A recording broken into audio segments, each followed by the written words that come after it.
Assalamualaikum warahmatullahi wabarakatuh. Sahabat siar sekalian, alhamdulillah, puji syukur kehadirat Allah Subhanahu wa taala. Salawat salam semoga selalu tercurah pada Nabi Muhammad sallallahu alaihi wasallam. Berjumpa kembali bersama saya Zulmi Azwar, divisi dakwah dari Syiar Dalam Gelap, pelayan dari guru kita Al Ustadz Hakim Bawazir dalam acara kuliah 7 menit sebelum berbuka puasa. Sahabat siar yang berbahagia, alhamdulillah, hari ini sebelum berbuka puasa kita akan membahas ilmu mengenai sholat malam, Qiyamul Lail di bulan Ramadan. Masya Allah. Alhamdulillah, kita bahas soal tarawih, sahabat siar sekalian. Tapi kali ini saya tidak masuk ke dalam berapa jumlah rakaat salatnya, karena saya anggap sudah selesai. Ada yang 23, ada yang 11, semuanya mengikuti sunnah Nabi Muhammad SAW, sahih. Ada yang mengikuti dari riwayat Sayyidatuna Aisyah, Ibunda Aisyah, ada juga dari Sayyidina Umar, ya, mengenai rakaat 23 maupun 11. Karena perbedaan tersebut, karena Nabi secara langsung tidak pernah mengucapkan dengan mulutnya qaul bahwasanya jumlah rakaat tarawih sekian, tidak pernah. Makanya terjadi perbedaan ikhtilaf antar para ulama, dan keduanya mengikuti hadis yang sahih. Jadi saya secara pribadi tidak akan membahas hal itu, karena guru juga sudah membahasnya, dan kita diwajibkan melapangkan hati kita. Perbedaan fikih, perbedaan sesama umat Islam, ya, selama masih mengikuti kaidah yang benar, mengikuti mazhab yang benar, maka tidak mengapa, sahabat siar sekalian. Sahabat, yang ingin saya bahas adalah mengenai adab-adabnya dalam sholat tarawih. Di sini, di Habib Abdullah bin Alwi Al-Haddad dalam kitab An-Nasaihuddiniyah, Diniyah, nasihat-nasihat agama, menjelaskan, dibuka oleh beliau bahwasanya sholat tarawih pada setiap bulan Ramadan adalah sunnah yang diriwayatkan dari Nabi Muhammad SAW, kebiasaan para salaf kita, dan juga adalah membagikan Al-Quran dari awal hingga akhirnya untuk mereka baca bersama-sama setelah sholat tarawih setiap malam, dan menjadikan khatamannya di salah satu malam dari akhir bulan. Masya Allah.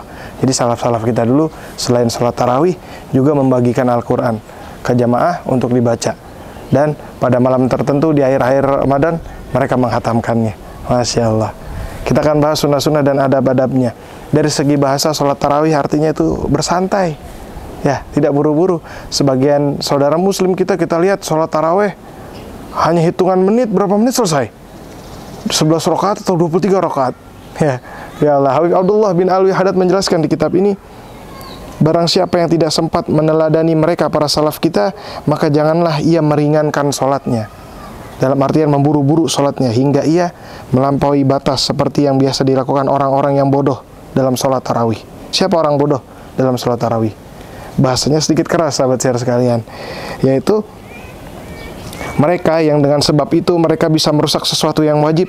Contohnya apa? Dalam sholat mereka merusak sesuatu yang wajib. Apa yang wajib? Contohnya tumaninah, baca Al-Fatihah, itu wajib dalam sholat. Tapi karena buru-buru, karena cepat-cepat ingin melaksanakan sholatnya buru-buru, dalam hitungan menit selesai, akhirnya tanpa tumaninah, dan juga baca Al-Fatihahnya kurang jelas. Dan ini rukunya, sujudnya, dan ini tidak semestinya. Kenapa? Karena seorang dari mereka di sisi Allah tidaklah sholat nanti jadinya, hingga tidak mendapat pahala dan tidak pula meninggalkan. Ya Allah. Jadi kelihatannya nanggung, dibilang sholat tapi tidak sholat karena tidak tumaninah, tidak baca Al-Fatihah dengan baik. Tapi dibilang tidak sholat. Nah, jangan sampai seperti itu, sahabat siar. Dan semua ini dan semacamnya adalah tipu daya setan terbesar bagi orang-orang yang beriman. Ia batalkan amal orang yang mengejarkan amalnya itu, maka hindarilah itu dan waspadalah terhadapnya, wahai para saudara-saudara sekalian. Apabila sahabat kita kerjakan sholat tarawih dan sholat-sholat lainnya, maka sempurnakanlah kita berdiri, kemudian bacaan kita, ruku kita, sujud kita, khusyuk kita. Hadirkan hati kita, sahabat siar sekalian, rukun-rukun dan adab-adab lainnya. Puncak dari tasawuf adalah adab kepada Allah Subhanahu wa taala. Guru kita sering mengajarkan, ya, bahwasanya ibadah itu syariat juga dengan hakikat beriringan. Anggaplah ketika kita beribadah, kita sholat tarawih, di hadapan siapa kita sholat tarawih? Beradabkah apabila kita buru-buru membaca Fatihah tidak benar dan juga tidak tumaninah? Beradabkah? Bahkan ketika di hadapan orang saja yang kita anggap mulia, yang kita hormati, kita bersikap buru-buru dan juga berbicara juga berburu-buru, maka kurang adabnya, apalagi di hadapan Rabbul Alamin. Sahabat siar, adab-adab dalam sholat tarawih, karena hati kita sedang menghadap Allah Subhanahu wa Ta'ala. Jiwa raga kita hadirkan seolah-olah kita sedang melihat Allah, atau sebaliknya Allah melihat kita. Itu pelajaran muraqabatullah yang belum lama disampaikan oleh guru kita, Al-Ustadz Hakim Bawazir.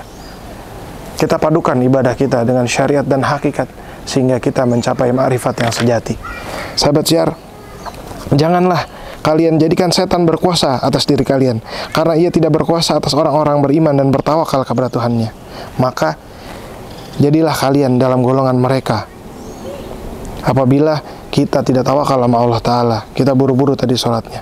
Dan sesungguhnya kekuasaan setan hanyalah atas orang-orang yang mengambilnya jadi pemimpin, dan atas orang-orang yang mempersekutukannya dengan Allah. Maka janganlah kita menjadi golongan mereka. Masya Allah. Dalam sholat tarawih, sahabat siar sekalian, dalam sholat malam juga jangan lupakan kita sholat ba'diyah isya.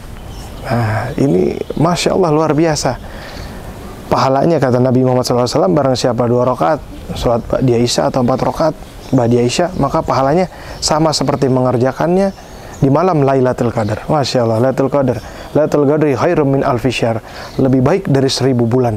Masya Allah, kita sholat lebih baik dari 1000 bulan, dikalikan situ betapa banyaknya, sahabat siar sekalian, sholat ba'diyah isya. Kita tidak tahu kapan malam Lailatul Qadar itu, tapi mau yang pasti kita sholat ba'diyah isya, maka kita dapat pahala seperti sholat di malam Lailatul Qadar. Dan juga jangan lupakan adab-adab dan sunnah-sunnahnya. Di antara sunnah-sunnahnya, dalam sholat sunnah itu kita memakai siwak. Punya siwak, sahabat siar sekalian? Ini siwak, ini sunnah Nabi Muhammad SAW. Bahkan tidak membatalkan puasa memakai siwak ini. Jadi ketika sahabat share pakai siwak di bulan puasa tidak membatalkan, asalkan jangan dicelupkan ke sirup. Kalau dipakai itu batal, sahabat share sekalian. Ya, kita pakai tidak batal. Tapi ulama juga menjelaskan, para ulama Syafi'iyah, bahwasanya ketika sehabis zuhur sudah termasuk makruh, tapi tidak membatalkan puasa. Nah, ketika kita sholat menggunakan siwak, kata Nabi Muhammad SAW, itu lebih baik. Menggunakan siwak dan berjemaah itu lebih baik dibandingkan tidak menggunakan siwak. Bahkan Nabi menjelaskan sholat dengan siwak itu keutamaannya 70 kali lipat. Masya Allah, 70 derajat orang yang menggunakan siwak dan tidak menggunakan siwak. Masya Allah, jangan lupakan siwak, jangan malu pakai siwak, sahabat share sekalian. Kita pakai rokok nggak malu, masa pakai siwak malu? Kita bawa, Masya Allah, luar biasa ini pahalanya ya. Insya Allah kita jalankan sunnah-sunnah Nabi Muhammad SAW dan adab-adabnya, sahabat share sekalian, agar kita termasuk golongan orang yang menjalankan sunnah Nabi Muhammad SAW. Demikian, sahabat share sekalian, mohon maaf apabila ada salah kata. Insya Allah jumpa kembali di acara nanti berbuka puasa hari selanjutnya. Semoga bulan Ramadan ini menjadi bulan Ramadan terbaik buat kita. Terima kasih. Wal afu minkum. Wassalamualaikum warahmatullahi wabarakatuh.